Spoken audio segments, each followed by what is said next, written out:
আসসালামু আলাইকুম ওয়া রাহমাতুল্লাহ। প্রিয় দর্শক, আজকের ভিডিওতে আলোচনা করব লা হাওলা ওয়ালা কুওয়াতা ইল্লা বিল্লাহ।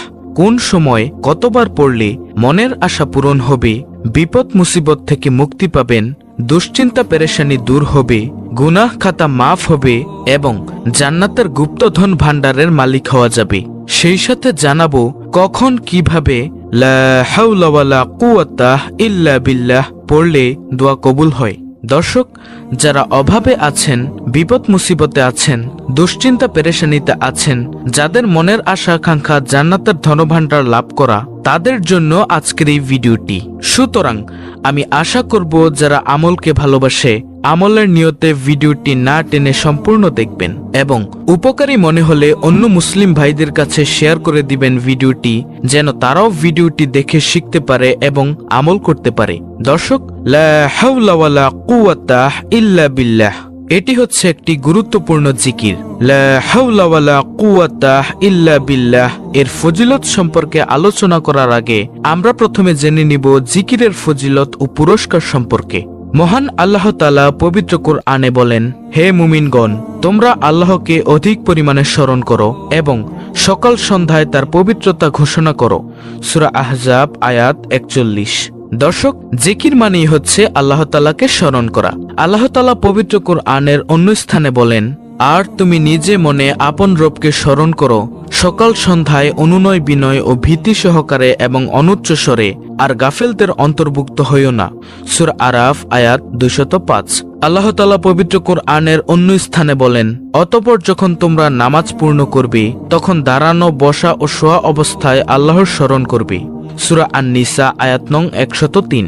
হাদিসে রয়েছে, হযরত আবু মুসা আশআরী রাদিয়াল্লাহু আনহু হতে বর্ণিত আছে, রাসূলুল্লাহ সাল্লাল্লাহু আলাইহি ওয়াসাল্লাম বলেন, যে ব্যক্তি জিকির করে আর যে ব্যক্তি জিকির করে না, তাদের দৃষ্টান্ত হচ্ছে জীবিত ও মৃত ব্যক্তির মতো।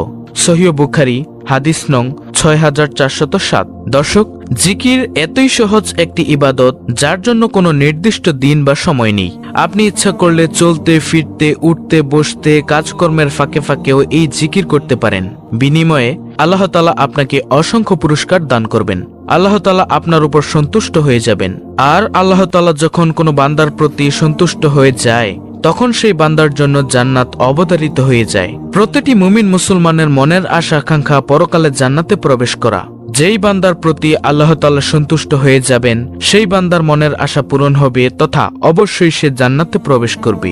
দর্শক, জিকির এমন সহজ ও সংক্ষিপ্ত আমল হওয়ার পরও যদি আমরা আল্লাহ তাআলার জিকির না করি, তবে তা কেবল আল্লাহ তাআলার ব্যাপারে আমাদের উদাসীনতাই পরিচায়ক, যা একজন মুমিনের ক্ষেত্রে কাম্য হতে পারে না। আমরা শত ব্যস্ততার মাঝেও অন্তত জিকিরের মতো সহজ আমল চালিয়ে যেতে পারি। যে কোনো অলস সময়ে, যানজটে বা নির্ঘুম প্রহরে আল্লাহর জিকির অব্যাহত রেখে সময়টিকে মূল্যবান বানাতে পারি। হযরত আবু দারদা রাদিয়াল্লাহু আনহু হতে বর্ণিত আছে, যাদের জিহ্বা আল্লাহ তাআলার জিকিরে তরতাজা থাকবে, তারা হাসতে হাসতে জান্নাতে প্রবেশ করবে। সুবহানাল্লাহ। প্রিয় নবী সাল্লাল্লাহু আলাইহি ওয়াসাল্লাম বলেন, প্রতিটি জিনিসের মরিচা পরিষ্কার করার যন্ত্র আছে তথা মাধ্যম আছে, আর অন্তরের মরিচা পরিষ্কার করার মাধ্যম হলো আল্লাহ তাআলার জিকির। সুবহানাল্লাহ। বাইহাকি শরীফ। প্রিয় দর্শক, আমরা জীবনে চলতে ফিরতে, উঠতে বসতে কতই না গুনাহ করে থাকি। গুনাহে জর্জরিত আমাদেরই জীবন, আর এই গুনাহের কারণে আমাদের অন্তর কালো হয়ে গিয়েছে, আমাদের অন্তরে মরিচা পড়েছে। আর জিকিরের মাধ্যমে সেই মরিচা দূর হয়ে যাবে। সেই জিকিরের মাধ্যমে আল্লাহ তাআলা আমাদের অন্তরকে পরিষ্কার পরিচ্ছন্ন করে দিবেন। দর্শক, আমরা কে না চাই আল্লাহ তাআলার সন্তুষ্টি অর্জন করতে, জান্নাতে প্রবেশ করতে। আমরা সবাই চাই গুনাহ মাফ করতে, জান্নাতের ধনভাণ্ডারের মালিক হতে, অভাব অনটন থেকে মুক্তি পেতে, দুশ্চিন্তা পেরেশানি থেকে মুক্তি পেতে। যদি লা হাওলা ওয়ালা কুওয়াতা ইল্লা বিল্লাহ এই বাক্যের জিকিরটি বেশি বেশি পরিমাণে করতে পারেন, তাহলে এই একটি জিকিরের মাধ্যমেই আল্লাহ তাআলা আপনার এই সকল সমস্যার সমাধান করে দিবেন, যদি আপনি একনিষ্ঠভাবে আল্লাহ তাআলাকে ডাকেন, আল্লাহ তাআলার কাছে সাহায্য প্রার্থনা করেন। দর্শক, লা হাওলা ওয়ালা কুওয়াতা ইল্লা বিল্লাহ এর অর্থ হচ্ছে আল্লাহ ছাড়া কোনো ভরসা নেই, কোনো ক্ষমতা বা শক্তি নেই। অর্থাৎ মানুষের ব্যক্তিগত শক্তি, সামর্থ্য, ক্ষমতা ও সাহস যত বেশি থাকুক না কেন, আল্লাহ তাআলা তৌফিক না দিলে তা কোনো ধরনের উপকারে আসবে না। এবং আল্লাহ তাআলার সত্তা সবকিছুর ঊর্ধ্বে, সব শক্তিধর বস্তু আল্লাহ তাআলার সামনে একেবারে তুচ্ছ ও নগণ্য। লা হাওলা ওয়ালা কুওয়াতা ইল্লা বিল্লাহ গুরুত্বপূর্ণ একটি আমল। এর ফজিলত ও সওয়াব অনেক বেশি। আমলটি করার ব্যাপারে হাদিসে অনেক বর্ণনা রয়েছে। দর্শক, লা হাওলা ওয়ালা কুওয়াতা ইল্লা বিল্লাহ কখন পড়তে হয়? যখন মানুষ নিজস্ব ক্ষমতার বাইরে কোনো পরিস্থিতি ও কোনো কাজের মুখোমুখি হয় যা সম্পাদন করা তার পক্ষে কষ্টদায়ক হয়ে পড়ে, তখন এই বাক্যটি পড়তে হয়। এছাড়াও শয়তানের কোনো প্রতারণা ও আক্রমণ থেকে বাঁচার জন্য এই দোয়াটি পড়া হয়, অর্থাৎ লা হাওলা ওয়ালা কুওয়াতা ইল্লা বিল্লাহ। মুসলিম শরীফ, সুনানে আবু দাউদ।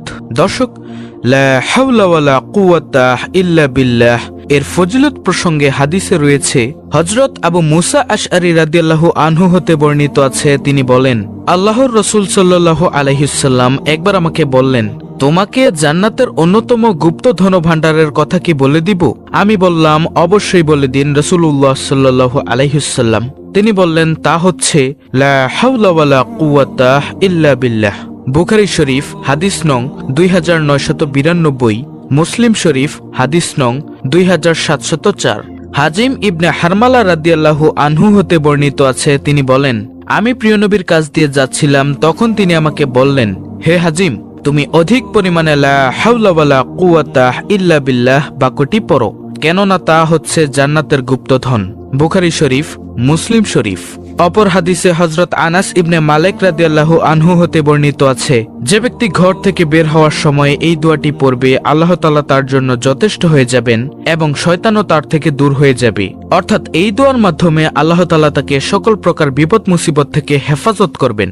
এই দোয়াটি হচ্ছে, বিসমিল্লাহি তাওয়াক্কালতু আলাল্লাহি ওয়ালা হাওলা ওয়ালা কুওয়াতা ইল্লা বিল্লাহ।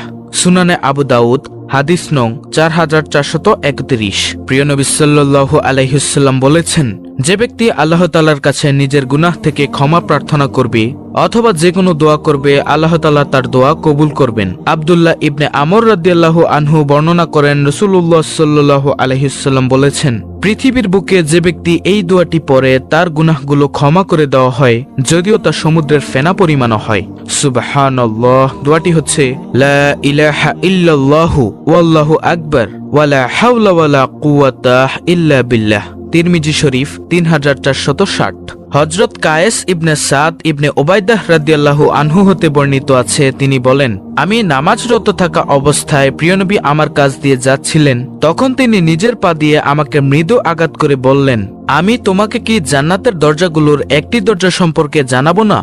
আমি বললাম, জি হ্যাঁ। তিনি বললেন, লা হাওলা ওয়ালা কুওয়াতা ইল্লা বিল্লাহ।